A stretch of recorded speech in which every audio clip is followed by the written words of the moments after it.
Peringatan, animasi ini dibuat dengan tujuan sharing pengalaman pribadi sang pengirim cerita. Dimohon untuk menghargai cerita tanpa menyudutkan beberapa pihak. Selamat menikmati. Hey, gue Sally, seorang mahasiswi baru dari salah satu universitas di Sumbawa, Nusa Tenggara Barat. Yap, gue baru aja keterima di kampus ini. Perjalanan yang sangat panjang banget dari kota gue, yaitu Tangerang Selatan, yang mengharuskan gue menempuh dengan bis antar pulau. Ini priceless experience sih buat gue. Oh iya, sesampainya di sini kita kurang lebih ada 700 orang dan langsung diarahin ke asrama Rusunawa. Setelah pembagian kamar, dapatlah gue nih di lantai 4 bersama 3 teman baru gue lainnya yang berasal dari Jabodetabek juga. Namanya kamar 4A6. Ini pertama kalinya dalam hidup gue jauh dari rumah dan orang tua. So, gue berharap bisa beradaptasi dengan baik di asrama sini. Karena perjalanan yang panjang, badan gue terasa capek, lemas, dan letih. Ditambah sekarang udah jam 2.15 dini hari. Gue memutuskan langsung istirahat tidur. Keesokan harinya, gue bangun dan langsung beberes kamar bareng teman-teman lainnya. Kita bagi-bagi tugas, dan gue kebagian ngejemurin kasur di balkon, biar nggak berjamur dan ilangin bau apeknya. Maklum, namanya juga asrama. Perlu kalian tahu nih, di asrama ini ada balkon di setiap kamarnya. Waktu gue jemur kasur, gue kaget pas ngeliat sekeliling asrama ternyata hutan. Suatu pemandangan yang jarang banget gue lihat selama gue di rumah. Soalnya kalau di daerah rumah gue mah kanan kiri udah bangunan semua. Sisi baiknya adalah gue bisa ngeliat pemandangan yang indah banget. Bukit-bukit, pohon masih asri, ditemenin suara burung. Syahdu. Tapi saat itu gue sadar, agak serem juga ya kalau udah malam. Mau nyari cilung juga kagak bakalan ketemu ini mah.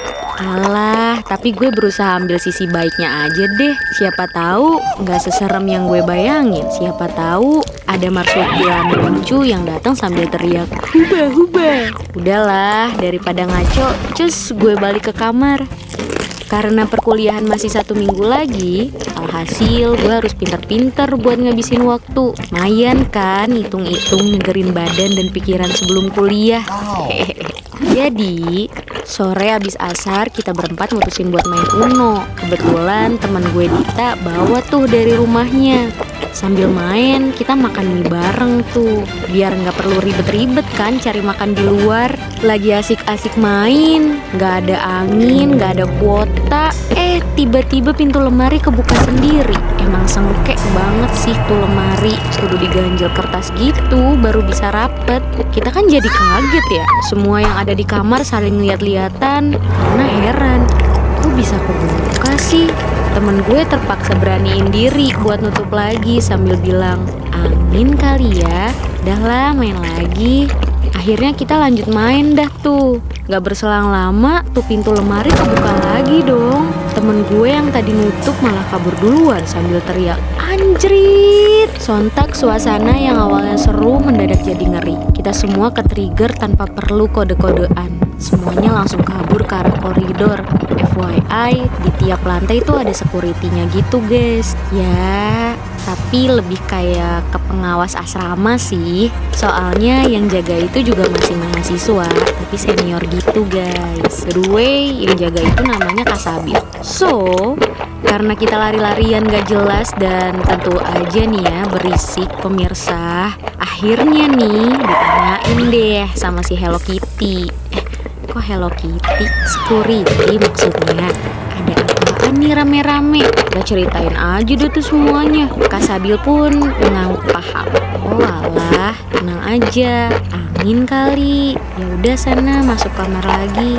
Ini udah mau maghrib juga kan? Kasabil berusaha nenangin kita semua. Gue sih posisinya tetap mikir positif ya. Gue juga takut gara-gara ke-trigger temen gue aja sih. Makanya jadi ikutan lari. Padahal mah gue berani. Canda berani. Akhirnya kita semua balik masuk ke kamar. Temen gue yang sebenarnya masih takut sok ngeberaniin diri. Pas masuk ngomong Assalamualaikum sekenceng-kencengnya. Di tiap sudut ruangan dia assalamualaikumin sama dia. Gue sih ngelihatnya lucu ya. Takutnya ntar ada yang jawab Waalaikumsalam, kan repot juga. Gak terasa jam nunjukin pukul 11 malam. Gue dan teman-teman bersiap untuk tidur. Gue dan temen gue lainnya gak bisa tidur karena posisi lampu belum mati nih. Ternyata si Dita gak bisa tidur dalam keadaan gelap. Alhasil kita berunding dah tuh. Udah, matiin aja lampunya, aman kok. Besok gue maskerin deh, pakai skincare gue deh sekalian. Pada nyaut dah tuh semua. Emang sialan temen-temen gue. Giliran diiming-imingi skincare aja baru mau. Berhasil juga emang rayuan maut gue. Mati juga kan tuh lampu. Akhirnya semua pun tertidur. Gue berdoa semoga gue mimpiin Jimin BTS. Agak maksa ya bunda. Di tengah lelapnya tidur kami, mendadak ada suara kenceng banget. Bruk! Suara kayak koper jatuh. Kita sekamar kaget dan auto bangun sambil istighfar. Buru-buru dah tuh kita nyalain lampu. Pas dilihat ternyata nggak ada apa-apa dong. Temen gue si Dita yang awalnya berani ngeremin ketakutan. Itu apa ya? Takut deh, mau pulang aja. Gue coba berpikir positif. Apa ada barang yang jatuh mungkin ya? Tapi semua barang-barang kita sesuai pada tempatnya. Dan suara tadi tuh kenceng banget. Apaan dong yang jatuh? Gue gak mau ikutan kalut. Gue berusaha stay calm biar pikiran gue gak mikir kemana-mana. Kita semua berusaha untuk nenangin Dita. Ya padahal mah kita semua juga takut sih. Apalagi kejadian ini tepat banget di jam 12 malam.